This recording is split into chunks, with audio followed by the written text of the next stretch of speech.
This is part this is part two of the three great men with weak morals. The second on the list is Saul. Saul came from the smallest tribe of Israel, that of Benjamin, and his father was also one of the smallest people, but with a very high standard of integrity. Saul was picked by God himself, and he was handsome, tall, and a pleasing person. And therefore, God sent Samuel to anoint him as king.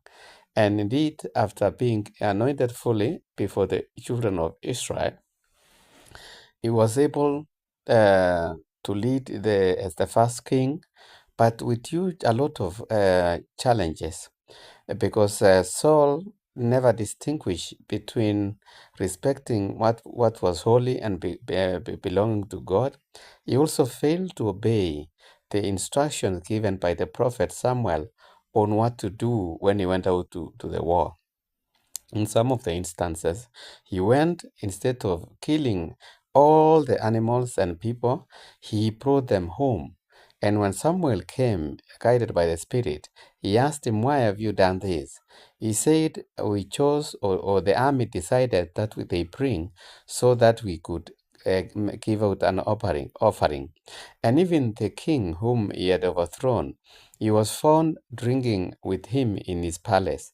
So King Samuel took the sword swords and slit his throat, and told the prophet, told the king that his kingdom had been taken away and be given to someone else, because God does not want gifts, but rather he believes in respect and obedience rather than sacrifices. This way, King Saul lost his kingdom. He later died in the army with his entire sons, those who would have taken over, and therefore the seat became vacant and was ready for another anointed servant of God, the young David. And therefore, this teaches us that whenever God gives us instruction, we must follow to the letter. It doesn't matter whether whatever we think is not right, doesn't look good. We must obey the commandment of the Lord, instructions of God. May God bless.